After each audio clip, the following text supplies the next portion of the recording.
Right, Daddy. So I did have this rhymed off and forget everything that I'm supposed to say, but we'll go with it anyway. So Keith told me to pause for a second, so that's why I had to do that. I'm keeping that in. Buzzed up for coffee, yeah. Keeping that in, yeah.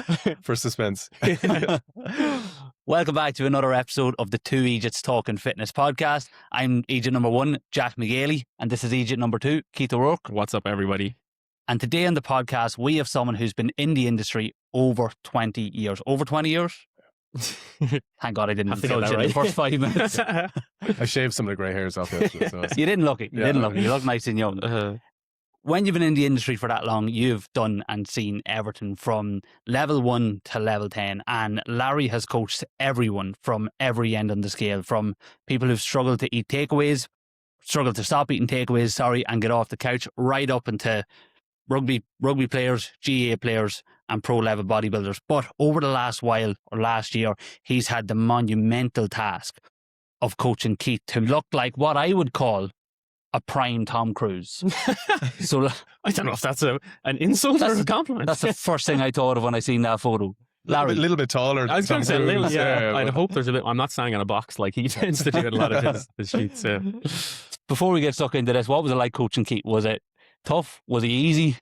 I walked in the Worst door. clients you've ever had. Walked in the door here earlier on. I was like, Keith, how's it going? I was like, nice to see you with clothes on, because any communications we've had have been through the online realm with our coaching. Like, it's the first time in person, I was like, yeah, nice to see you dressed. But like, Keith was one of the outliers. He's just like, hey, I want to get lean and let's do the things. Gave him the things, got lean, and it was a really good, like, it was actually genuinely, it was a really good process. Like, because I actually did this thing recently where I went through dream avatar client. I was like, not to pump your tires, but like Keith was right up there as well, because just does the things, asks the questions, get involved, is curious about the process.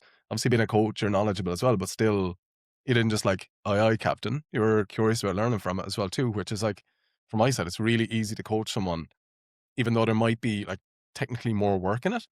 But because you're curious about the process, you get way more into it from both sides then as well, and get way more from it. So yeah, it was good process. Definitely overselling that. Making it out like I was easy. I was easy enough. Easy enough, I'd say, yeah. But I think it shows a lot about when you love your job and someone's asking the questions, because you know yourself, if someone asks you a question on anything and they're willing to listen, you're going to talk about this all day. You know, and try shut me up on it, like, you know, but and you'll know with the, like, and we don't get all dream clients, right, as well too, and that's the thing. Like, you'll have people like, yeah, of course I'm going to do that, and they're like, you know, they're not going to do it. So it's like, you kind of cut them off before they leave. And it's like, are you sure you're actually going to do this? Yeah. But then, you know, when someone's genuinely invested in it as well too, or wants to like really change or make a difference, and that's like for me, not having the dream client who'll just go and tick all the boxes, but that they'll actually involve themselves in the process. And that's like a non-negotiable I'll put in with them, is to say, be involved, be curious, like ask the questions. There's no thing as a stupid question, and it's not going to be perfect. But at the same point, if it can be quite compliant like Keith, it is pretty perfect on the route as well too, right? You can just tick the boxes, do the things, and get a great return from it. Yeah, because you have a very nice balance. It's kind of part of the reason we wanted to get you on the podcast. Like, you have a great balance of like, you've, like Jack was saying at the beginning, like you've worked with like the highest level of like people getting absolutely shredded, or people that perform at a high level in a sport or an athlete or something. You work with a lot of coaches like myself, and then you also work with a lot of people that are literally like figuring it all out for the first time. So like you're one of the few people that can actually see the difference between the top level and the bottom, and like everything in between. Because a lot of people, especially coaches, I find, that are like bodybuilder coaches, or they're coaches for athletes and stuff, which is awesome that they just specifically focus on that. But them trying to talk to like beginners is like fucking chalk and cheese. Like, it's completely, they don't have the gears to change. So they've got this, generally how it is with that is like, I've been coached by someone before, I'll take their plan and process, I'll dilute the shit out of that down, and I'll pass it on to everyone else. And that's just because how I got lean is how I'm going to get everyone else lean. And that's where it's kind of the circle into a circle hole sometimes, but more often than not, it's the square and beat the shit out of it till it gets through the circle hole. Where for me, I'm trying to get like Keith shape, Keith hole, and make those marry up. And now it's simple and it passes through.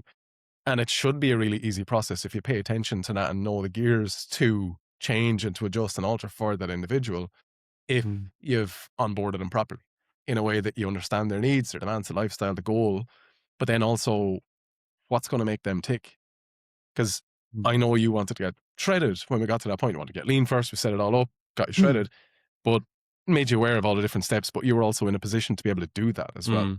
Where others are not in a position to be able to do that. So you just know, like, we're going to cruise at level 2 here for a long time. Yeah, even though they may want in their mind, but just managing expectations of getting them to that point.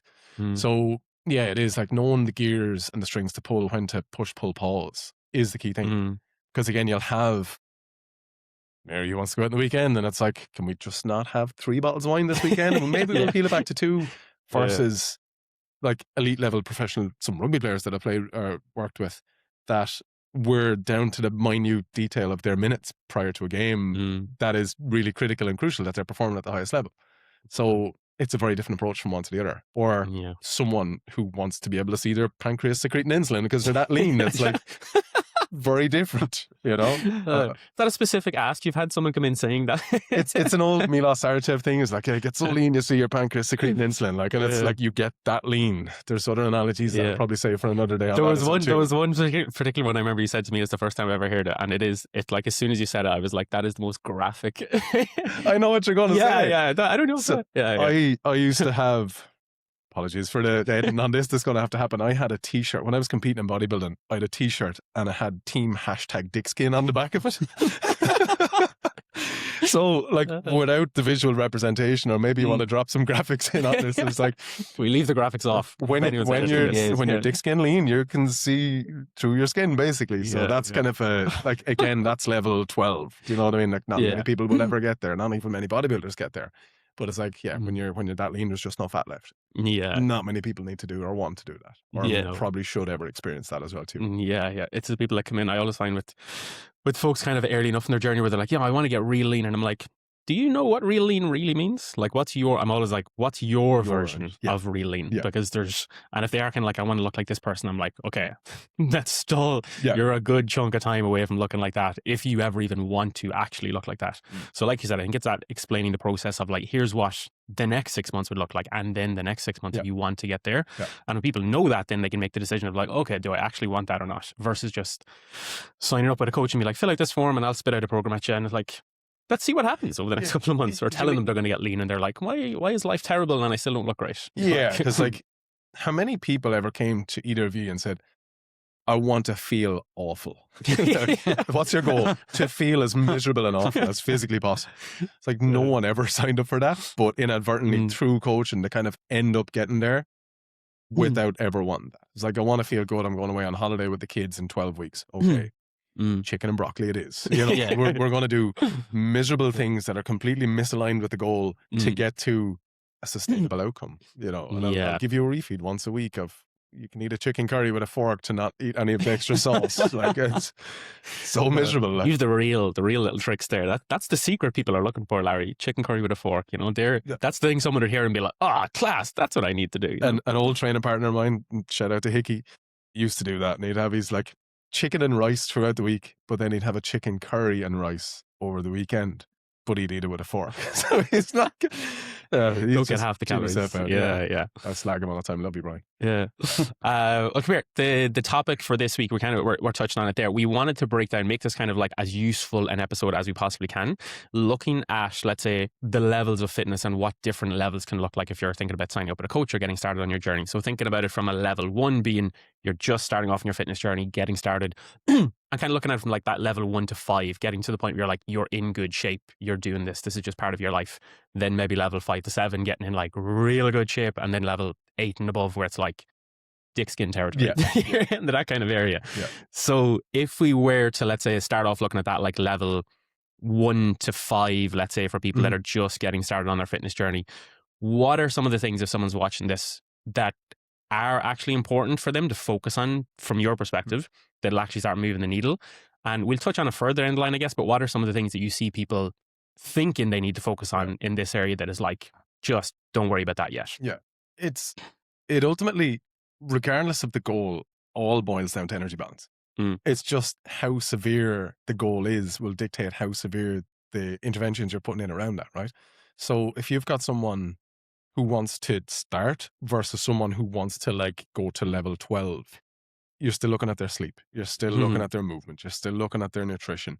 But it's just within different levels of details to the whole thing. So your level 1 to 5, can we get out in your lunch break for a bit of movement? Cool. Can we refine the intake a little bit more? What's the weekend looking like? maybe let's structure more calories towards the weekend because that's when you want a bit more balance. And it's like, okay, maybe a 5-2 approach of 5 days slightly lower, 2 days slightly higher gives a lot of balance and flexibility. And it's ultimately, how can I curate the plan that is going to get them to be able to adhere to it better? Because if you create more friction, there's more friction, right? So it's like there's less results, less adherence, or more misery because they will actually stick to it, right? So it's knowing the individual. So I always use the analogy, there's a couple of different clients that I've had over the years that will fall into very specific categories. And there was 2 recently that I'll always use them for it. You've got an accountant who is like hyper anal on numbers. They're super focused. They want 4 decimal places with their protein target. And it's like, because they're nerds and they love the numbers, and that's cool, but you have to appreciate that. And another guy recently who's a QS, he works in estimates. So he's between 2,200 and 2,600 with his calories. Ballpark it figures. satisfies him and his needs, right? If I give that to the accountant, they will blow up in a second. If I give the 4 decimal places to the QS, he'll lose his mind. And there's just reduction of adherence with the whole thing. So it's essentially finding out where they are, what they're doing, what makes them tick, and then applying a plan to get the Keith shape into the Keith hole and make that work, right? So again, it's the same principles all the time. You're still looking at your energy balance. You're still looking at movement. You're still looking at tracking your calories or creating, I guess, caloric awareness for that level 1 to 5 is a really good way of putting it, as opposed to tracking, because they think a lot of restriction. Ultimately, there has to be restriction because you need to be in a caloric deficit to lose body fat, right? So it's how can we create some restriction without friction for that with whatever they're doing. So again, if I've got the 22-year-old who wants to go to Ibiza and get laid over the summertime and get lean and look great and they're not in shape, yeah, that's cool. I'm going to say to them, you're doing all the work because you've no objections or responsibilities in your life. If I've got the 35-year-old who's got 2 jobs, 3 kids, doing a master's and wants to lose 10 pounds going on holidays, very different approach. But you're also managing expectations of them too, to say, like you said, what is the actual goal? And for us as coaches, it's to make sure we're managing that, because we can say and bullshit people off. Of course, I can make your dreams come true. Just pay me money and I'll hand you back abs and happiness. But it doesn't really work like that, right? That would be a great deal if you could do it, though. The abs and happiness plan, right? It's just pay me enough money and, oh, well, you didn't really read the small print. I'm sorry, no refunds. 513 and that's the tactic. But it's like, again, then when we can manage expectations, say, well, you might only lose 10 pounds, you want to lose 20, but we're going to set you up to be able to lose the extra 10 there after the holiday as well. You're going to be feeling way better getting to that. So that's your kind of level 1 to 5 is managing expectations, making sure that you've got the bare fundamentals in. Caloric awareness, output and activity awareness. Like when we go back to the 2 of those, you look at the studies and the research on it, people are massively underreporting the calories they consume.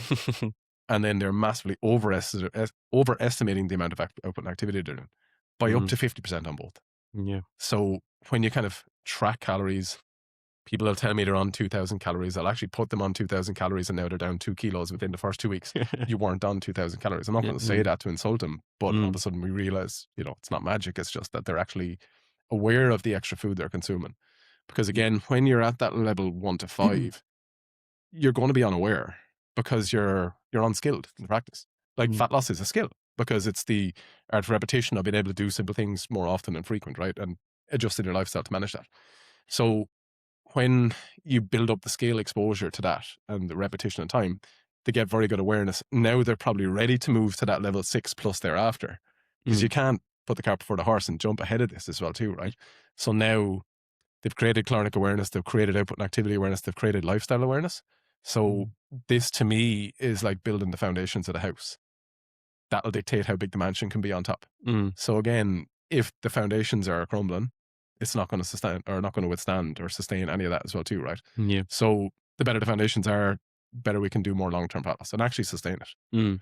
It's like we look at 12 weeks for the most part with our coaching, right? But on week 13, I want them to know what they need to know to be able to sustain that themselves, as opposed to, thanks for your money, fuck off, now you're gone and that's it, and that doesn't work because again, people don't say, I want to feel miserable and gain 20 pounds afterwards.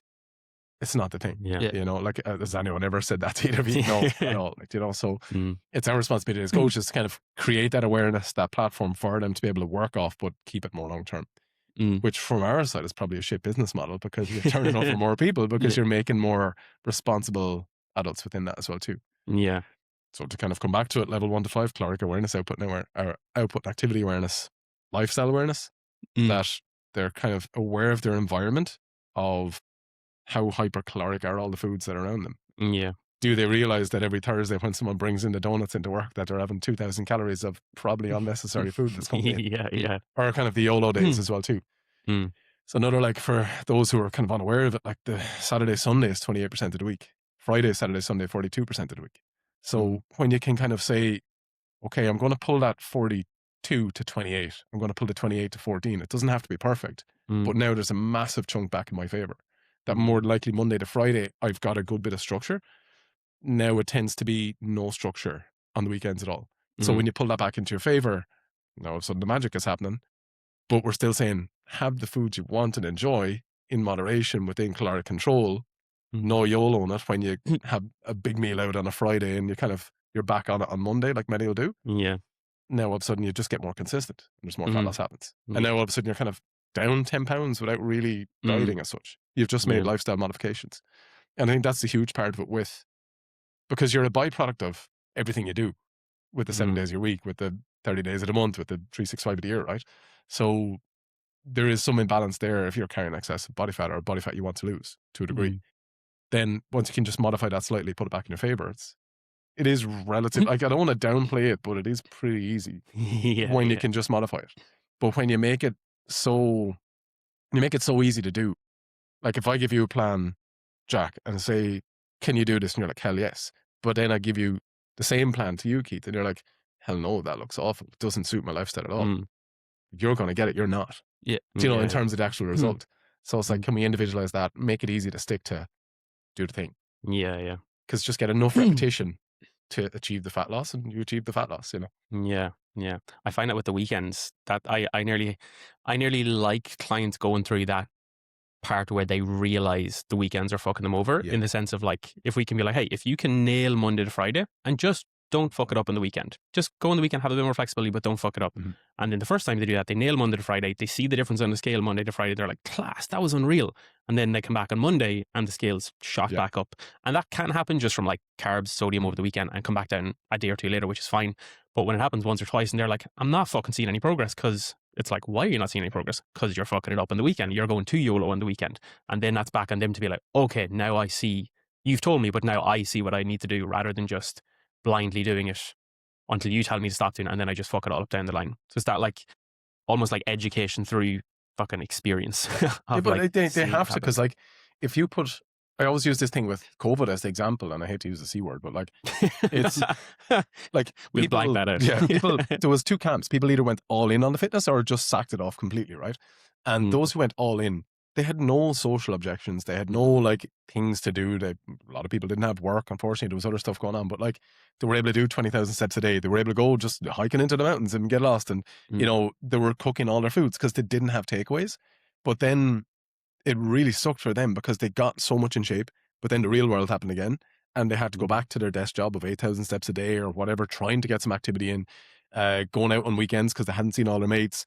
And all the unsustainable practices that they had were just not able to be integrated into the real world thereafter, right? So they really struggled. And I kind of use this aspect where, can we blend this a little bit? Where, yes, we're going to have the output and activity and do the things, but also incorporate this where we can actually sustain it and not do the high and low of one and the other. And now all of a sudden, again, you get kind of the realization of, okay, this actually will work a lot more for me. It's like, could you repeat that going out and actually enjoying a meal on the weekend, as opposed to staying in and peering out your curtains looking at the ice cream truck going by? You know, it's like, can you do that? Yes, we probably can. But much like that, when you look at the averages over the week, again, because you'll get it all the time, as I do as well, you give someone 2,200 calories and they're like, holy shit, I can't eat that many calories. You're mostly overweight. You have been eating this many calories as well. So, and again, without being offensive with it, but it's like, the reality is they're just unaware of what calories actually are. And when you can look at that over the weekly balance of the 7-day average, again, if you're taking 2K a day, it's 14K over the week.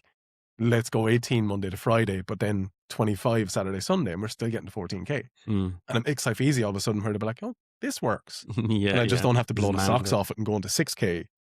You know, because I kind of do that trick when someone says like, "Oh, I couldn't possibly eat 1,800 calories," and I'm like, "Yeah, yeah." And then I'll take a few minutes later. I was like, "What's your favorite pizza?" "Oh, I'd murder like a double large family Domino's." It's like, okay, that's 2,000 calories. You've just you know kind of null and void that fact now that you can't eat 1,800 calories. Yeah. You know, but again, like once you get that realization of weekly averages, output and expenditure, you know what the calories are, the fluctuations on the scales, they're the things that kind of fuck people up in that short early phase of it all. Get that right, get a really good understanding. Now you can crank it up to the next level. Like, and people don't really care about going to the next level for the most part. They want to lose that 10 to 15 pounds, feel a bit comfortable, cruise on a bit more and kind of sustain that. And that's cool. Yeah. What is that level? Like when you think of like that kind of level 1 to 5, what is like a level 3, 4, 5 look like in your head? I love my analogies. I'm like airplane, 30,000 feet. You want to go on holidays. You only want to stay there for a short period of time. So maybe they get to level 6 and that's this decline going from 30,000 to 0.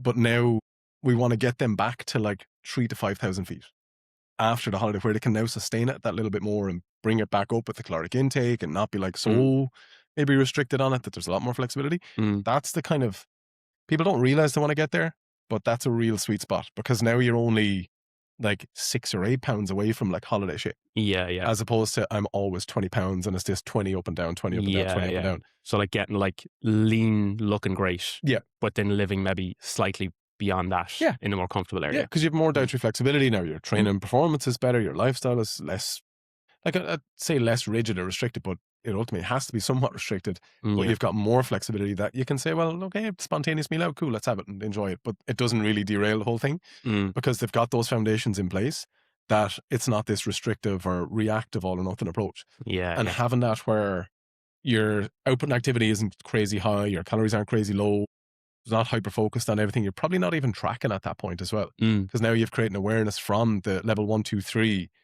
that I know what 1,000 calories look like. I know what my favorite meals look like. You know, again, an awareness I bring back to people is like, have a look at your trolley when you go shopping. It's the same shit all the time. You don't need to know every other item that's in the shop. So it's like, get to know those 20 items that are in your trolley really well. Actually pay attention to tracking them. Create an awareness of, well, those pita breads, that chicken and that coleslaw, I know that works out as being my favorite meal, but I know it's 600 calories. Log it in your own internal MyFitnessPal. Take a little screenshot with your memory. You don't need to really track it again. I find people always say that to me when I'm kind of like, you're going to rotate through the same 4 to 6 meals. Like, let's say whether it's dinner, whether it's lunch, you're going to rotate through the same ones once you get into the swing of it. And they're like, no, I need variety. I need variety. I need to be eating something different every day. I need to be eating something different all the time. And it's like, for one, if you are actually doing that, it's 100% going to slow you down in a major way. It's going to make your life so much more effort to track everything constantly. But 2, you're probably not doing that. Like you think you are, but like you said, you go shop and you see, I kind of have the same stuff and I just like maybe make it a little bit different one day to the other. But like calorie intake wise, protein wise, you're probably eating the same rough thing. And especially once you start tracking and you learn it, you're like, okay, this works. So why the fuck would I change this? And it's the same. I'll ask people like, okay, how many times out how many times do you eat out a week? And they'll be like, 3 times. And it's like, where do you go?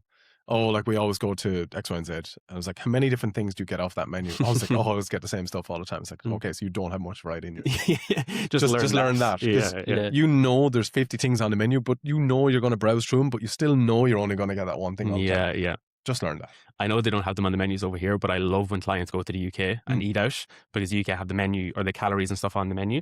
So anytime someone goes to the UK, they mess me being like, there's fucking 1,200 calories in this salad. And I'm like, yeah, it's the same over here. Must be different to the one back home, is it? No, same thing. No, same thing. What I do when I do that, I give 2 completely different pieces of advice to clients compared to myself. Clients, I'm like, yeah, that's what it is. To myself, when I see it, I'm like, it's 50% inaccurate. Yeah, it's like, just like yourself. Doesn't apply to me. Liars. Doesn't apply to me. Yeah. So coaches are barky.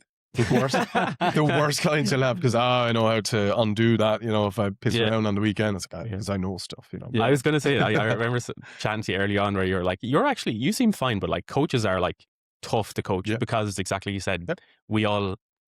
Not that we all think we know everything, but we all think we know enough. And you go to another coach to be like, I just need the accountability.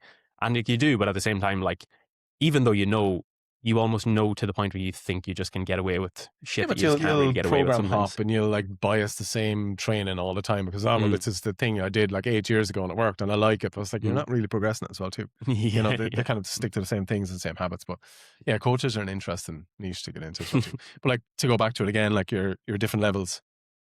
Okay, create an awareness, level 1 to 5, build the foundations, get them solidified. You're pretty good to go. And it should be with the view of I could go to level 6, 7, 8 if I wanted to. I just don't want to. Yeah. I now have the tools and skill sets, but understanding that it just means you're tightening the fringes that bit more, dotting a few more I's, crossing a few more T's, and just doing it for a little bit longer. Yeah. You know? I kind of say that to folks, like, because a lot of folks I work with would be in that kind of 1, 2, 3 range of like, okay, I just want to get in good shape and I want to know how to stay in good shape. And it's like, you can't do that with some extreme thing because like you can get in good shape with an extreme thing, but you can't maintain it with you're doing something extreme. And if you don't especially understand why it worked in the first place, then you're just fucking shooting like you're just doing something for 12 weeks and then you're putting all the weight back on again. So I kind of break it down into like, if you're strength training 2 to 3 times a week, maybe 4 times depending on the goal, calorie awareness from a nutrition perspective. If you're sleeping enough or at least making sleep a priority, obviously like parents and stuff like that with new kids, maybe might not get as much sleep from that perspective, but you're at least making it a priority. If you're moving enough, getting whatever it is, 8, 10, 12,000 steps a day, depending on the goal, and you're staying hydrated, if you just do that for long enough, you're going to get in good nick. Like you're going to get in good shape. If you do it to the point where I'm doing it all for what I need in my body, you're going to get in good shape, decent enough shape. And it's not hard to maintain that when you make those part of your life. And then beyond that is kind of just dial everything up a bit. Yeah. I think it becomes a bit more of a challenge. So it's the people want to make like they'll say I want to lose fat and I want to be leaner, but I want to make a lifestyle change. And when you can say like this is the thing we're going to like you're going to need to make more effort to change your lifestyle as well, as opposed to just purely looking at calories. So it's like again, you now have to become someone who is a little bit more active. You now have to become someone who is a little bit more calorically aware. You now need to become someone. It's like I'll kind of pose the questions like, what do you need to become as that person to get the outcome you're looking for? So you kind of have to live that way to get there. Because again, you'll see this all the time, and like so many other coaches will do it. It's like you don't need to restrict anything on the weekend. You can still drink all the alcohol you want and like have all the things. You don't even need to exercise. It's like. What are we talking about? It's like, like we still need, and this is just to get more clients because if they come to us and we say, well, okay, you're going to have to exercise 3 to 4 times a week. You're going to have to track your food. You're going to have to mind your calories. You're going to have to behave yourself on the weekends versus you can go YOLO and still get results. It's like, where are they going to go to? The others all the time because it's not really that sexy what we're ultimately trying to bottle up and sell to people. You can try it and we can do some cool stuff and make it easier. Doesn't really sound that sexy, you know? Yeah. And what do you find, like, let's say with people at that range before we even move on to like the next one, what do you find are some of the biggest things they struggle with? It's mostly just like adherence, really. It's fucking Instagram. Because it's like, oh, I've seen like, like, Mary tight ass doing this workout. And it's like, I think I need 78 glute exercises in my program. Okay. You're training at home and you've got a kettlebell and 2 bands. Well, like, she's training in Gold's Gym in Venice Beach with 58 glute machines. And it's like, you can't do the thing because it's completely misaligned with what you have access to and what you need to do. So it's trying to just contain people from like, they're kind of like magpies at times, just want to go off and do the shiny thing. Say, no, we just need to keep doing this. There's a bit of want and needs. There was this great gym I heard about many years back. I was in Germany and they had this like, it was kind of like the red room of Grey's Anatomy or 50 Shades of Grey, where it was like weird toys were in it. So they get to do all their strength training, and your man had all like the quirky strength training stuff in there, and like weird fitness toys, and whatever. He got his clients to do their workout, but then they could go play for 10 minutes afterwards, basically, and join all the fun shit and the random stuff he knows is completely useless. But it was like meat and veg, dessert. And he would give them that bit of leeway of like, just go play with the toys, go off, do your thing, but do this first. And that, again, was enough to get them buy-in of doing a thing. So that's where we can kind of be like, okay, I know you want to build more glutes, but you want to do some cardio, cool. Let's get you to do some intervals thereafter. That's kind of meat and veg of it, but then the dessert as well. They want to do something to feel sweaty and hot and bothered walking out the gym. We know they need to lift heavy in the 6 to 10 rep range and take 2 minutes rest between sets, but they don't really want to do that. So it's needs and wants with that as well too, right? So once you can mash it up, get more adherence and crack on then too. I find with guys it tends to be just loads of extra biceps. Throw in a bit of extra I will arms give you in the there. biceps if you do the bench press beforehand, yeah. or let's do your squats and add on some. I find that is a big Yeah. hack for any lads looking to do it. Legs, put arms at the end of leg day. Oh, yeah. They will show up for leg day every time. Big time. Yeah. It's an extra set of arms in the week. Yeah. Yeah, no, I definitely think we need to turn the name of this podcast into the comparison podcast, because it just seems to be, it always dials back to people are getting their fitness advice on Instagram. Yeah. And like when they're seeing a bodybuilder or someone in incredible shape walking up Venice Beach, they're like, yes, that's what I want. I want to be there in 12 weeks' time. And it's like, right, what are you doing now? Nothing. And you're like, right, let's ease you into this process over, and let's, we're not going to sell anyone into a program and say, going to take you at least 2 years to get there, because that's going to be like, no, I'm going to go to the person who's going to tell me 3 months. For me, right, I come across with less authority now on social media because I used to be 30 kilos heavier of tissue and mass. I was like 118 kilos and lean. And that one photo you sent me on of you, like proper big, and I was like, Jesus Christ, the man is a monster. You're still big, but like, that was it. And it was like, but now, and I genuinely had it one day in the gym where there's a guy who's making a complete bollocks of like this bicep curl he was doing with the machine. And I was like, do you mind if I give you a bit of tip? And he literally looked at my eyes, then he looked at my biceps and back up to me and said, I'm fine, thanks. I was like, you bastard. I know way more about the resistance profile on that machine now than when I used to back in the day. Ultimate insult. And I was like, literally eyeballed my biceps. It was like the version of looking at a bird's tits. And I was like, oh, no. And he came back up to my eye line. I was like, funny, that happens to me all the time when they look at my biceps. I was like, Christ. I was like, but it just made me realize like that I should probably go back on a load of test and training programs as well too, because like, it was because you lost size. I thought because it was too big. I thought he looked at you and said, no, your biceps are too big. This was afterwards when I had like lost a load of muscle tissue and kind of like quit the whole bodybuilding thing. Yeah. And he like looked at me and was like, what would you know about biceps? You don't have any. And I was like, you're kind of okay still. Like, fuck you. But just because they weren't what they used to be, When you were bigger, you probably had people looking at you and saying, no, I don't want to do that because I don't want to wake up tomorrow with your biceps. Don't want to look like I don't want to be as big as you. Yeah, so I used to train a lot of like Gen Pop, and they're coming in and be like, no. I said, I am literally killing myself to try and do this, living at 24/7.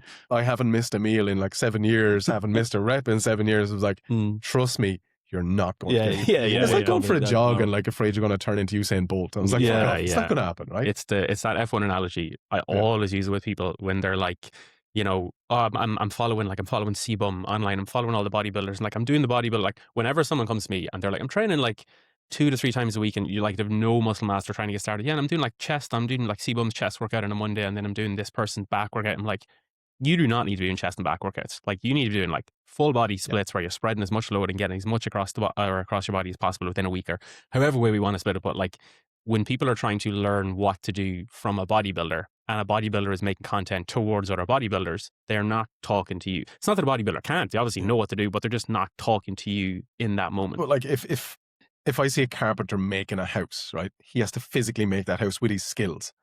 Most bodybuilders are making their house with their genetics and drugs.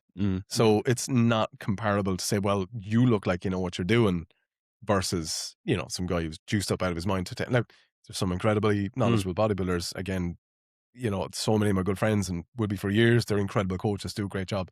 But there's just genetic outliers. There's people who have, kind of genetic outlying body parts, or females with, good fat deposits within certain areas that make them look like they've got really juicy glutes and like loads of muscle tissue. It's not the real deal as well too, right? So it's just kind of like be aware with that as well for like a lot of people who are listening to this too, Yeah, like the F1 analogy I was getting to was like you wouldn't learn to drive from an F1 racer. No. You learn to drive from like an instructor that'll teach you, like we're talking about, the basics, and then you build your foundation and you build on top of there. Someday you might look like a bodybuilder. 10 years down the line with loads of training and testing and all that kind of stuff. We're doing the 10 and 2 approach right now at the minute with the steering wheels. Keep your hands there, don't fucking move them for a while. None of this stuff, So before you go to the next level, I'm curious, what's your take on like, when people are getting into training at the start and they have they want all of like the training aids, to like the lifting straps, the lifting shoes, the belt, the fucking wrist wraps, the knee wraps. Like we've all seen that person in the gym that's walking around doing bicep curls with like a weightlifting belt on and knee straps and elbow straps and a fucking headband and wrist strap. And you're like,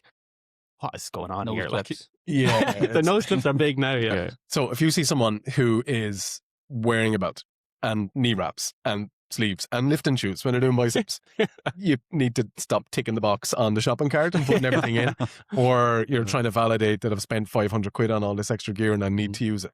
But like, right, it's the thing of when I used to play rugby and football and stuff back in the day, I wore the Predators. And because I thought they made me swerve the ball like 15% more, I was just probably thinking about what I was doing a little bit more to make it swerve the ball. So it's like, if it gets them into the gym and makes them train, wear the clown suit, do all the things, do it. But if you physically feel you need a lifting belt to protect your back when you're doing biceps, you need to sort your shit out when you're training biceps. Like, it is not necessary at all. Where the clown suit. That's a nice time. Anytime I see that, because I know specifically 2 or 3 people from gyms you go to that you see them and you're like, yeah, that's... And it's the big gear bag, it's the 5-liter jug, and it's like waddling down the thing, and there's like chalk everywhere for every exercise, and it's like, we know you're training, we can hear you training, we can see you training, we, just turn it down to level 2, because there's some old people training beside you too. Kind of know your environment, right? But again, if it makes them happy and like right things for right places as well too, I'll get a lot of like female lifter, or even guys as well too, because we're doing less physical labor things, and we want to train the gym, get them to use like, increase their grip strength and stuff, because obviously longevity and the benefits. But if the grip is the limiting factor on an RDL or whatever it might be, or a pull down, cool, use straps. But just don't be like sniffing nose torque and using elbow sleeves as well too as you're doing it, if you've got like 6 kilos in your hand. So one of the old school gyms I used to train in, Ironhouse in Clondalkin, you weren't allowed to make a noise unless you had 180 kilos on the bar. Stop, really? That's a tough line. So if there was a kid like squatting 100 kilos, fair play to him, shut the fuck up. You don't qualify just yet because you're not strong enough. Yeah. And gorillas will be like throwing weight around, screaming and shouting, yeah buddy, and all whatever. But it's kind of like, you have to qualify to actually be strong enough to do the strong things. You have to earn that. Yeah. It was kind of like an unwritten rule. It was like, don't make noise. Yeah.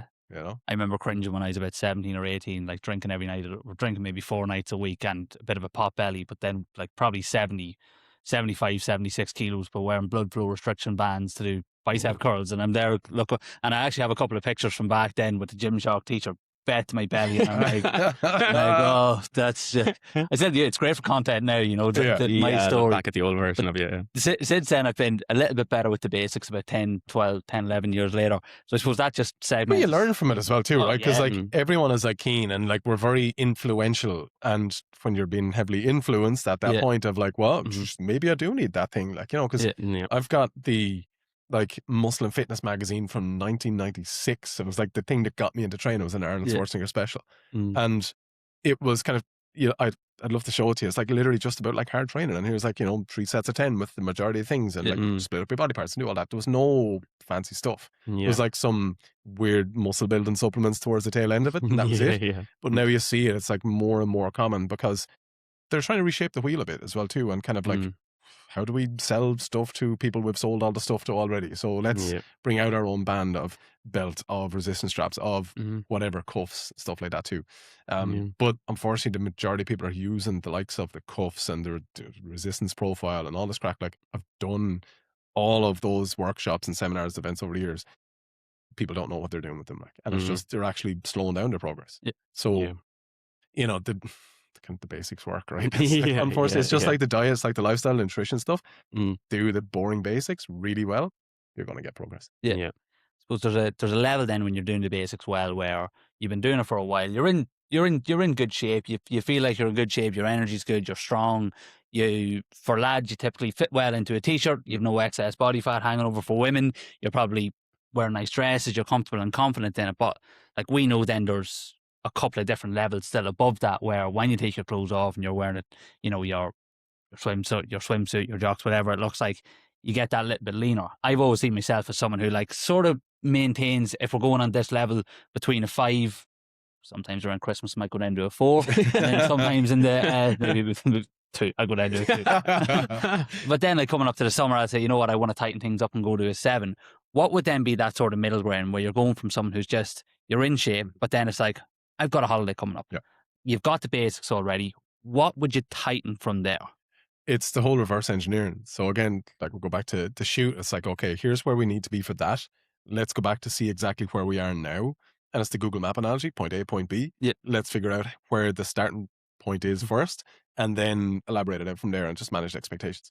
So again, I'll say is like, what's the interpretation of that level 7 for that person? Because they might, I'll bring up a funny story in a minute with that. So you can manage your expectations because they're going to be wildly misaligned sometimes. I had a guy one time came into me, God love you, Adam, is 5'6", vegan, was carrying a lot of excess body fat at the time. He wanted to look like Kai Green without taking steroids. For starters, Kai Green is black. So that's the first barrier to entry that we have there, right? I met Kai Green in Limerick about 12 years ago. And I was at the same seminar. Yeah. And he is like, he walks like a penguin because he is literally that large. And, you know, obscene amounts of muscle tissue, complete myostatin deficiency. He looks like a, you know, Belgian bull. Adam didn't quite look like that. So again, I have to manage expectations. So it's when you ask people what is their interpretation of that level 7 as well too, right? But then it's like, it's managing expectations. There's a rule of 5 that I have with guys that 1, you're carrying 5 kilos more body fat than you think you have. And then the flip side of that is you're carrying 5 kilos less muscle tissue than you think you have as well too. So again, I want to be 80 kilos at 12% body fat. From where you currently are, I'm like 90 and I think I'm 16. You're probably 20, 25. And again, it's like managing expectations that you're probably going to be 75 kilos by the time you get there. That it's actually going to take a little bit longer. So again, like to get to I have my top off, I've got some abs, I feel confident, not feeling too much a bloated mess, whatever it might be on the beach or in the summertime. It's strategically planning that of like, okay, when's the holiday? I will need 12 to 16 weeks, probably 16 weeks to get there because we're not full-time athletes. That there's going to be weddings, there's going to be events, there's going to be birthdays, there's going to be celebrations, there's going to be random Taco Thursdays, there's going to be whatever. And that's going to delay the progress. So once we can line that up, it's like, okay, now if your goal is really to look that good, and it is really good look, like let's not downplay it. Having the outline of abs, being lean is very difficult to acquire for most people because we're coming from a point where we really enjoy and love doing this all year round and do all the things. Most people don't. They're not living the same lifestyle as coaches. So, you know, for us to be like, oh, you fat shit. It's like, you know, you're 14% body fat. Haha. It's like, that's really good in shape for a lot of people, right? Big time. So if they want to get to that lean point, we have all the foundations in place. It's the same shit, different shirt. It's just tighten it up that little bit more. Let's be really accurate with the calorie tracking. And what I like to do with that, if they get like a 16-week timeline, get them there earlier. That if you can get it done in 8 weeks, get it done in 8 weeks and really tune it up because now you can maintain that much easier as opposed to being on super low calories leading in towards the holiday or event. You're not getting back up to maintenance in time. They go out, they blow out, they have a couple of beers, they have a lot of pizza, takeaways, whatever, ice cream's out there. And now they feel like a bloated mess. And the visuals look completely different because they haven't had a controlled exit from the dieting phase as well too. So if you can get it done earlier, get it done earlier. So I really like a phase of tightening it up considerably within that kind of first 8 to 10 weeks.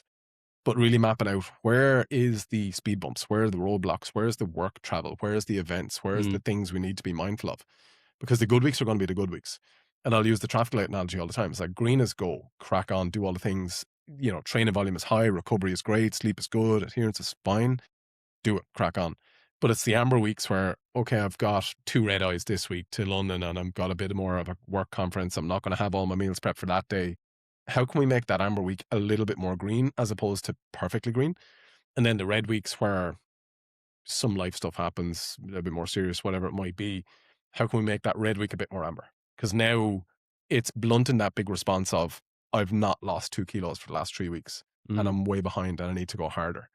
Again, we can manage the expectations, say some life shit happened. We're just going to pull back to maintenance for a little bit, cruise on. You're not going to be maybe as lean, but we can find out when we need to. But on the green weeks, they're going to be good. So like allow them to be great weeks. It's the management of those amber and red weeks is where I think a lot of coaching comes in and managing expectations around that. Because you've given me that plan to do my 10K a day, to do my 4 sessions a week. I can't do 2 this week. I'm only after getting 6 so far for the first 3 days of the week with my steps.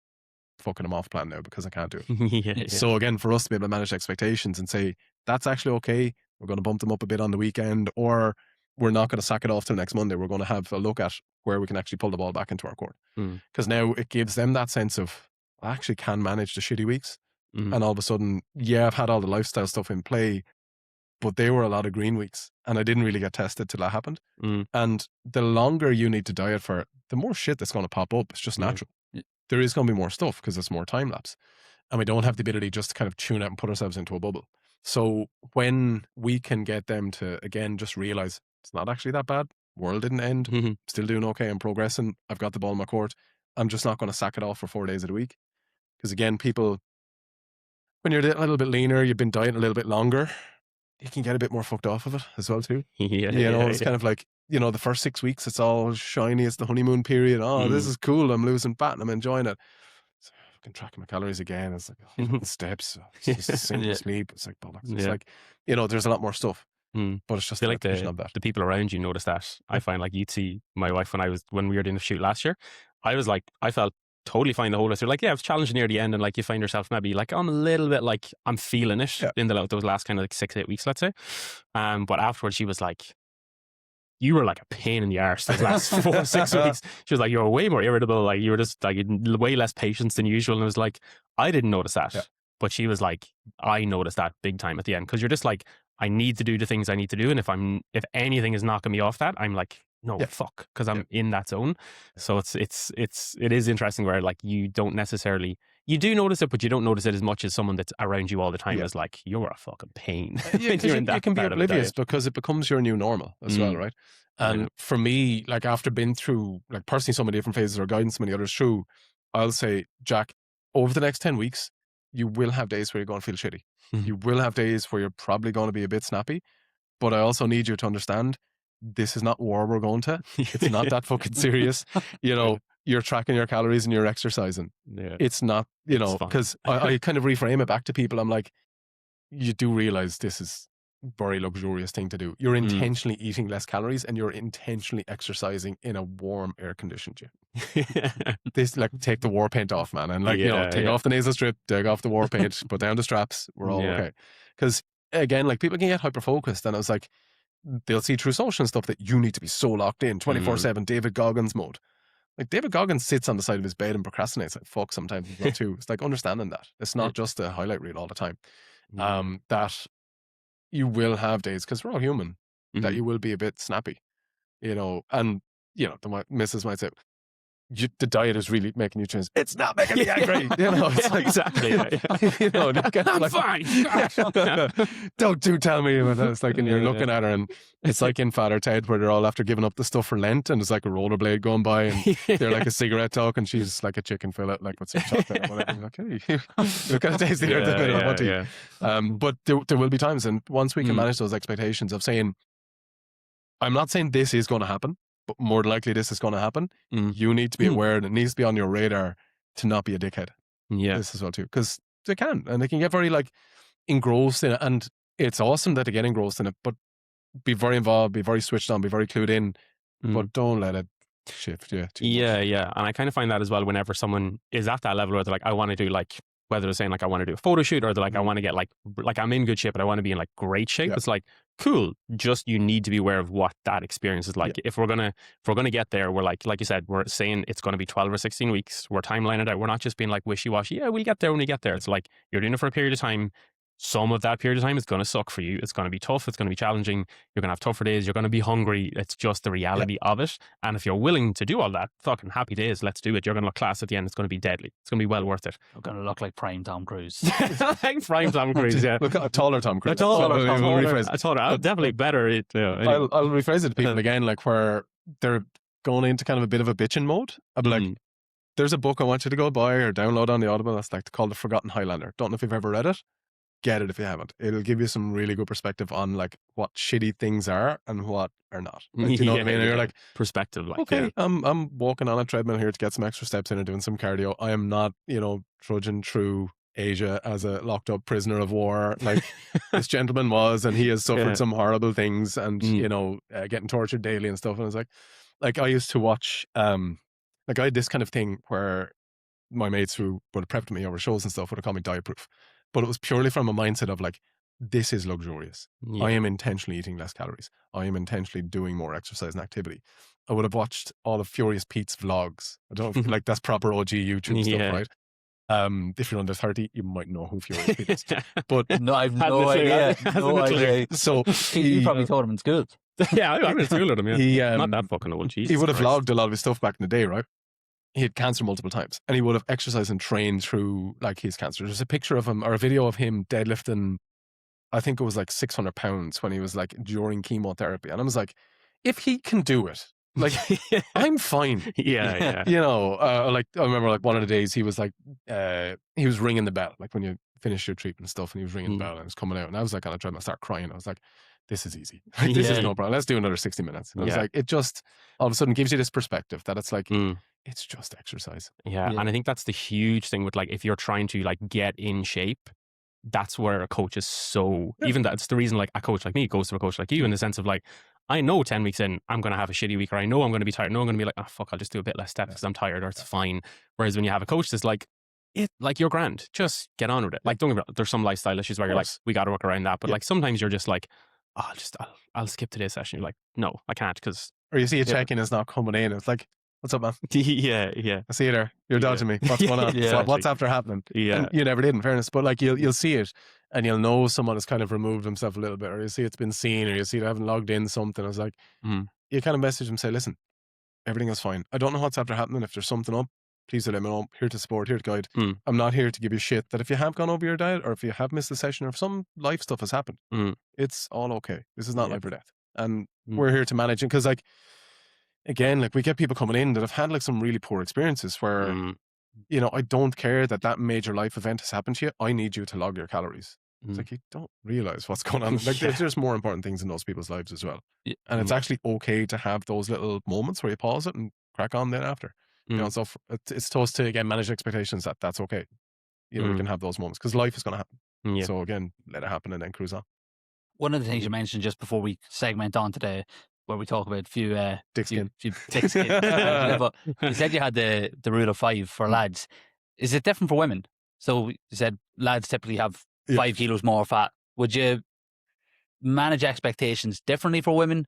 I know obviously the lifestyle and everything else. Girls tend to be more realistic with it all. Yeah. You know, because lads like put on a t-shirt and they're bulking and the t-shirt feels good. And I remember you saying this to me. I was like, oh, t-shirts are starting to feel a bit loose. And I was like, yeah, but you've got a sleeper physique now. So sleeper build, as we like to call it. All of a sudden, the baggy t-shirts, you don't look big in a baggy t-shirt anymore. You just look like you're like, skinny underneath a baggy t-shirt. It's December. Why are you going around the stringer? It's, like, it's cold, man. But like, I look jacked. I can't put on my hoodie. As big as I've ever been. I'm not like 89 kilos. And you're like, no. But for like to come back to it, like again, lads tend to be like all weight going up is all muscle because I'm building muscle. It's like, oh, you're only training 3 days a week and we're not really, you know, going that hard with our training. So it's probably some body fat because like the rate of gain is really slow. But ladies tend to be a little bit more realistic. They probably don't realize how much muscle. It's very opposite again. They don't realize they have as much muscle tissue or that they've built as much over the years. Because again, much harder for them to build it. And they'll probably think they're the exact same. And we'll see this with ladies who are dieting down. You started at 70, we got you to 65. We've done a little bit of a gaining phase or an improvement phase. You've now got back up to 72. You've probably put on 2 kilos of muscle because we've kept you in a good shape. So now you will no longer be 65. And if you are, you're going to be way leaner. Yeah. Because they have this comparison thing of 65 is my diet weight versus lads think, oh yeah, I got to 90 kilos. I'll definitely be like 85 when I'm lean. Yeah. Oh. Literally going through that at the moment with a client. I know you know who you are when you're seeing this. Where she's like 55. Like 55 is where I'm leanest. And I'm like, we were in a building phase for the guts of a year. Like you have put on bare minimum 2 kilos. Because she's at like 57 now, being like, I need to get down to 55. And I'm like, but you look class. But this is where we pull up now. the pictures and we're like, because we can be more objective around it as well too. You know, where we're more subjective with it. And like they'll just nitpick it and look at it. I built more muscle, but like, you know, just a tiny bit of cellulite on my ass. Like, yeah, but look at all the muscle that we've built. That's like, we're going to now pull off the body fat. And when we can give the coach's eye on it and say, well, here's 2 pictures and I'm going to like level them out really close to each other. And you'll see clearly when I point out that look at our chest and shoulder, look at our legs, and it's not just body fat we're looking at only. We can see 100% from side profile, from the back, whatever. We know your lifts have been progressive. We know all this has been done. You are now less skinny. You have more muscle tissue. And again, lads tend to be completely naive to it and girls are the opposite. So they won't realize, you know. So if we could get kind of lads to train, like women will train way harder than lads too. You know, this from training girls on the floor. way harder than lads will. Yeah. And way better as well too, more diligent about technique and form and stuff too. So chances are they're probably going to build as much, if not more, than some lads who are training poorly. Yeah. So again, it's to manage those expectations that, the girls probably have more muscle than realize, lads definitely have less muscle than realize. Yeah. And it's one of those really bitter pills to swallow for the lads particularly. So Yeah. like, just the reality of it. It's like, because they don't want to diet down then. It's like, well, do you want to stay fat and less muscle? So if you want to gain more muscle, lose more fat first and then gain more. You know? Yeah. So. Yeah. Awesome, Larry. It's great chatting to you about this kind of stuff. I think even if we're going on to that like level 7, 8 plus, that'd nearly be like an episode in itself of like that real kind of, because we're like, if you were to take like, let's say, to quickly think of like, okay, because most people watching this aren't going to be pro bodybuilders or trying to get in that kind of shape. What would you say is like the biggest thing that separates someone that can get to like a 6 or a 7 in terms of like really good shape, do a photo shoot or whatever, versus someone that like does go on to that like elite level athlete or bodybuilder or whatnot? Is it like, is that where you get into the like very, very good genetics reach that point and kind of are naturally there from an earlier age versus also like enhancements to help get them there? Or is it like possible for your average person to get there with just starting from a very young age and building? To give a bit of a comparison that more people will understand, because you won't understand physiques because there's so many different levels to it. If you think about the guy who's at the entry level in the office versus the CEO, that CEO has had way more sleepless nights. He's worked way harder. He's gone to way more networks. He's studied longer. He's done more things. He's spent more time in the trenches. He's had way more stress based off that. He's had way more focus. He's had way less balance to get to the CEO. Like, that's the pinnacle. It's the very top of the company. This is the same as what we're talking about. If we use a pyramid analogy with the training and the physiques, like someone at the level 1 to level 10, the 10 is the CEO. They have dedicated their whole life to that thing. And now the others are at that, junior exec level, wherever it might be. It's like, there's a long way to go to look up. Yeah. And they'll be like, fuck that guy, he's got good CEO genetics. It's like, no, they just haven't put in the time or the repetitions or spent enough time in the like, you don't see many like 20-year-old CEOs unless they've like built the company themselves. Yeah. So, it's like they're probably in their 40s and 50s and 60s because they've been there for longer. Yeah. And that's a big thing with it when it comes to physiques. It's like, yes, you can get there way faster for some people, much like a CEO. They'll get up the ranks much quicker. They'll move through. They'll have, this disposition, or they've come from a family of CEOs, because they're just more clued in and tuned in. Their environment is completely different versus someone who has never had a business person in their life. Again, with the genetics thing, they've never had, anything to even remotely suggest that they've got an ounce of muscle in their body, because they just haven't done muscle building things. So have they spent enough time doing it? Have they earned the right to have more muscle tissue? Have they done the things? And more often than not, when you ask those difficult questions, like, have you spent enough time, Jack, training muscles have you spent enough time under the bar to have a massive bench press? Yes or no? It's like, well, I have. Okay, cool. Then you probably have a massive bench press. But if you haven't, we need to be realistic and say, well, you are where you are because of what you've done so far. But we can still get you there. But just let's realize it's going to take a few more years. And that, like, again, people are like, okay, back to work. Fuck this, I'm done. I'm never going. I'm never going to get stupid genetics. Because like there's just levels to everything. And again, when you can like pull it back to like, fuck that guy, he's got good genetics. It's like, maybe he's done more work than me. Maybe he's trended up to his eyeballs as well too. But even at that, like, I've taken care of it for years, and like, being competitive bodybuilder, that's a long time ago. No enhancements now whatsoever. But like, you still have to do the work. It's like I still was getting up at 4 o'clock in the morning. I was still like prepping all my meals. Like, I get Facebook memories popping up from 15 years ago, and there's like 40 Tupperware tubs out, and like, genuinely, still like putting in the reps, like. But like, if you would have known me or known like or seen me back in the day, I had the 6-pack bag on my back full of food for the day, no matter where I was going. Like, they just didn't miss a meal or a rep or anything, because that was completely my identity, and that was everything I did. I was like, oh, meathead Larry, but that was my goal at the time. So I did all the things, and definitely didn't have good genetic potential, but I still did enough to like, where it was going back in when the gym was locked in, getting the key and opening up yourself at midnight to go do a session, or to be on the stair mill at 4 o'clock in the morning, or prepping all the food, doing all the things. You had to do the reps. And people just don't see that behind the work kind of scenes as well. They just see it every now and then and think it's a bit of a highlight reel. Big time. So that's the reality of it. So again, to come to the levels of it, there is absolute levels. Some can skip them faster, some takes way more longer to get there. I think it's interesting as well the way you mentioned, like, I don't know if that we actually picked this conversation up on camera before you come in, but like when you were saying different levels, we had this plan out to say, right, we'll talk about level 1 to 5 here, level 5 to 7. And I'm explaining myself at like level 7, and I'm like, yeah, I'm in good nick. And when you came in, you were like, yeah, someone in good shape's at level 3, you know? But it's like Just that every time, perspective, It's different perspective as well. Yeah. And but every time you get to that next level, there's always going to be someone a level above you. And it's not like, you know, level 10's linear. Level 1, 2, and 3 might be some very simple things to do. Yeah. And then level 4 is like a lot more simple things to do, but just doing it for a whole lot longer. Yeah. You know, but again, like to use the CEO analogy, you've got like small companies have CEOs. Yeah. And Tesla and SpaceX have CEOs, and it's like Elon Musk, and it's like he's different to like Joe Bloggs is a CEO of some small company, no disrespect, but there's levels to every different level as well too, right? Yeah. And it's creating an understanding that I'm currently here, this is the gap, this is what I need to do to bridge it. If I'm not willing to do and I'm not prepared to do what it takes to bridge that, I need to reevaluate my goals. Because if you're still pissing about, never get a 100 kilo bench, but you've never benched, I'm like, well, it's not going to happen. Yeah. You know, so it's like if you're the fat person who doesn't want to diet, or the guy who wants to get in shape but doesn't want to train, it's like, cool, but it's not going to happen. You can continually stress yourself out and bitch and moan about it, but it's not going to happen. Yeah. If you're not saving money, don't expect anything to be in the bank. Yeah. You know, so it's like using that analogy all the time. Yeah. So you like to the different levels, like to move on to that piece. Again, different interpretations of it, but genuine, like let's call bodybuilder on stage 12 or 10, whatever you want to call it. It's like there's a photo shoot, which would be levels 7 to 8 compared, because there's such a vast difference of like holiday lean, shoot lean, show lean. Yeah. 3 very different things. And it will take much, much longer then again from that. The shoot lean, people can get that with 16 to 26 weeks. It's going to take you maybe 6 months for people. They need to have done enough time to build a muscle prior to that to actually have something to show off thereafter. You'll see a lot of people looking emaciated when they get to a photo shoot, and it's just like, well, cool, you did it, but we need to spend some time building muscle. No offense to them, they've done the thing, tick the box.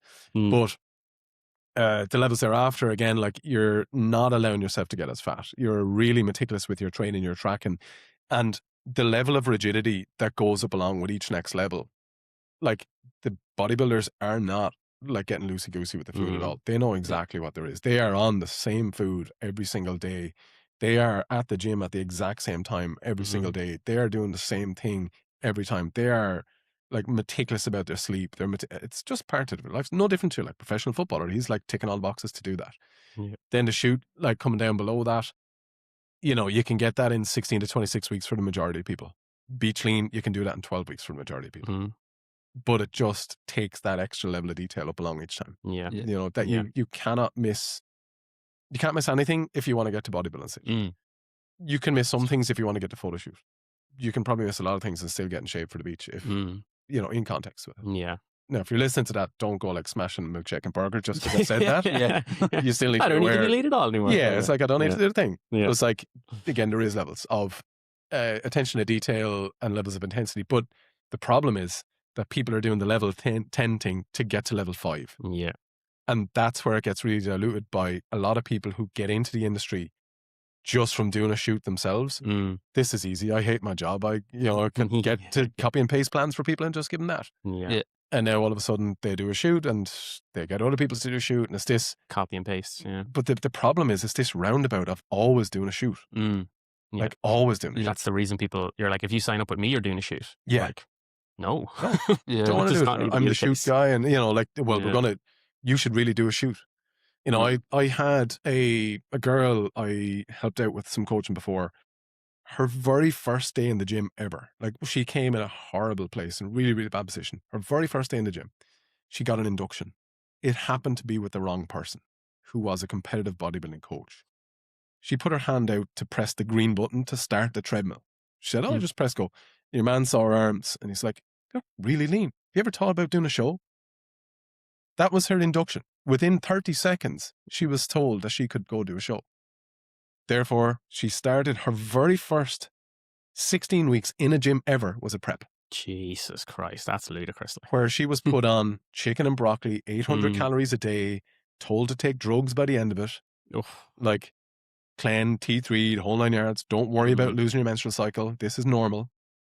Like, fuck that guy. You know what I mean? It's like properly. And you'll see some, but you just don't hear about it. And from seeing so much of it over the years, there's so many horror stories with it all as well. And it can kind of sound like we're trying to shit on people with doing it. But when you've seen it and you know the kind of right and wrong, you're trying to steer people towards it. And when we talk about shows and shoots, I've pulled more people out of preps than I've put them into it. Do you know what I mean? Just, you're not in the right position right now. It's okay. We can do another one down the line. There's plenty of time to do this. Because of X, Y, and Z, you're going to get a really bad experience. And my name is attached to that, and I'm not one to do it. Yeah, it's going to have like a net negative. Yeah, because you're protecting them and you. Because if they say, I got lean with Larry, but I hated life and everything was really bad, not a good way for, further sales. Yeah. You see that with a lot of people where they sign up with someone and it's just immediately hardcore dieting, and they get like, I've even had people come to me with like, look, this is how I used to look, and it's like a photo shoot photo of them, and they're like, I'm never going back to that person again, but like I want to look like that. And you're like, whoa, like you're contrasting what's happening there in terms of how you looked at the end versus like how much the experience sucked. And it's like, let's find a middle ground there for you. I'd be able to do an expose on it. Like the amount of people, again, that come to us. There's an ad that's running at the minute. It's got 2.8 million views because it got served to me the other day. Guy who did a photo shoot. Since that photo shoot, he's been doing a little bit of coaching with us. That ad is still running with him in wicked shape. He is no longer in wicked shape. He's in horrible position with these. Exercise, training, nutrition, lifestyle is a complete mess.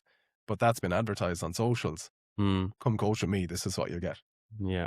Little do they know, here's the outcome of what you can actually get on the other side when it's done in a really shitty way and just promoted for sales. Yeah, I think it's impossible to talk to coaches on this podcast without getting to social media sucks sometimes. Yeah, because so much smoke and mirrors out there. And I hate to bring it up because it's a fantastic, because we wouldn't know each other without social media, right? Exactly. It's like I have so many lifelong connections, and like I get all my clients through it, and it's fantastic and amazing. But at the same point, I kind of feel it's like our duty at times to like tell people it is not all great, and just to be aware of what's actually out there with it. Like, so I'm super skeptical of it with people. I'm just trying to create an awareness of that. But anyway, I go down a rabbit hole. Yeah, no, you're all good. Like, if you want good social media, follow Larry. These are the kind of people we have on this podcast are people that are worth following. At least we hope, and keep it that way. We've got 2 or 3 names that have popped up in different conversations about who we're getting on the podcast. Both of us just looked at each other like, no, definitely not happening. No. Yeah. I think we'll segment into our quick fire. Yes. Are we? So we'll I wasn't told about the quick fire. Let's buckle in. Keith's job. This is a nice little, we just like to do this at the end, Larry, with folks that you have on the podcast. Just a little quick fire thing for people to get to know you a little bit more, okay? So he's looking at you like, what? Yeah. It's not that deep. Let me take a sip of juice It's not and that get myself ready here. Barry's or Lions? Little decaf. Oh, a decaf, good call. Yeah. I'm on that myself a lot in the evenings now. Breakfast roll or full Irish? Or either? Full Irish. Yeah, I agree. Most overrated recovery tool at the moment in the fitness market, like ice baths, saunas, foam rollers, that kind of thing. Foam rollers. Yeah. Foam rollers do nothing. Zero. Like zero. If you're like, that's going to piss a lot of foam roller people off on social media. Sorry, but no, they don't work at all. Like to actually manipulate tissue underneath that, you need like time, tension, and heat to actually do anything with the fascia. And from anyone who's actually seen any fascia, like, segue on this, I've done cadavers. I've done multiple cadavers where I literally take people's body and cut them open legally. Just preface that. And to see the tissue underneath the skin and the actual fascia and the whole muscle skeletal thing, very different to what a foam roller can actually do. Yeah, fair. Good insight. That's a detailed insight in that one. Would you rather fight 1 horse-sized chicken or 100 chicken-sized horses? I've had many chickens and I can handle them. Okay. But we also had one very large Braham chicken who I couldn't handle. So I need to go into more thinking about that. A horse-sized chicken potential. No, that was the Braham chicken that we had. So 100 sized chicken horses. I never get when someone's like, they'd fight a horse-sized chicken. I'm like, chickens, that's fucking massive. They've got some big ass claws. Yeah. What's your favourite county in Ireland, and you're not allowed to say your own? Galway. For the city or for the countryside? The countryside. Connemara. Yeah. Let me get lost on a boat on a lake doing some fishing out in Kylemore. Yes. Every day of the week. Love it. Love that. What's your favourite oats topping? Every night I will have my oats, cottage cheese, raspberries, cinnamon. Yeah. I think that's Jack has given me the fucking cottage cheese. You know what? I've only got on the cottage cheese. I made scrambled eggs with it last week, and wasn't as bad. I eased myself into it. Eased yourself in with fucking scrambled eggs. That's like level 12. That's just levels to this stuff as well, Jack. Yeah. The nice one, the nice cottage cheese. That's one I got, yeah. It's very good. I did taste the Aldi one. I was like, oh my God. The little one to the little high protein one is good. Okay, good to know. We'll have to try it. What's your favorite TV show? Or even at the minute? At the minute, Clarkson's Farm. Oh, yes. Very good. What a show. Get better soon, Jeremy. I was going to say, yeah. Did you try the Hawkstone Lager yet? Which? The Hawkstone. Hawkstone? Hawkstone, I think it is. Good. Hawksmoor. Yeah. I don't drink. Oh. So I'm non-consumer. Yeah. Zero alcohol one if it's... Okay. If you could have one superpower, what would it be? Oh. Shit. That's the superpower? No. Control my shit. I've been called Mel Gibson before from What Women Think, that I can read people's minds. So that's kind of a superpower I think I have. Have that ready. Nice. Time travel. Oh, yeah. Yeah. Good one. Where would you travel to? Shit. I'm going to start thinking about this. Yeah. You'll get back to travel that. to. Yeah. Sometime back. I don't know. Yeah. Before kids, I would time travel and get some sleep. That's what I would do. And finish the sentence. Most people don't need a better plan. They need coaching from Larry. Good finish. We'll take that. It's a good finish. Just to finish, I'll have one more there because you mentioned the Newfound Highland book. Was that the name you called it? The Forgotten Highlander. The Forgotten Highlander. Yeah. If there was 2 more books after doing this podcast, what should people go and read? How to Win Friends and Influence People. Yes. Yeah, very good. Then, With Winning in Mind by Lanny Basham.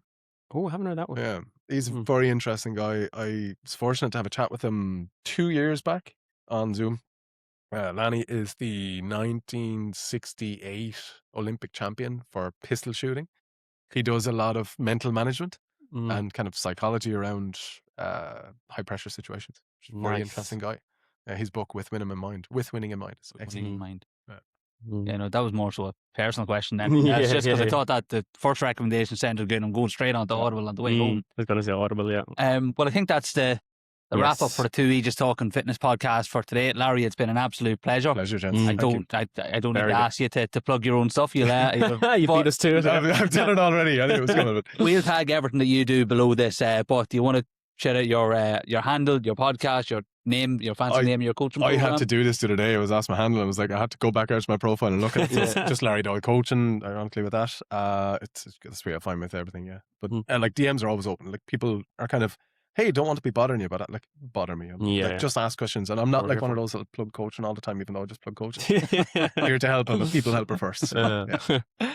And that's the podcast for today. So there's going to be buttons all around here for the next video to go and watch. There's going to be links below for the next podcast to go and watch.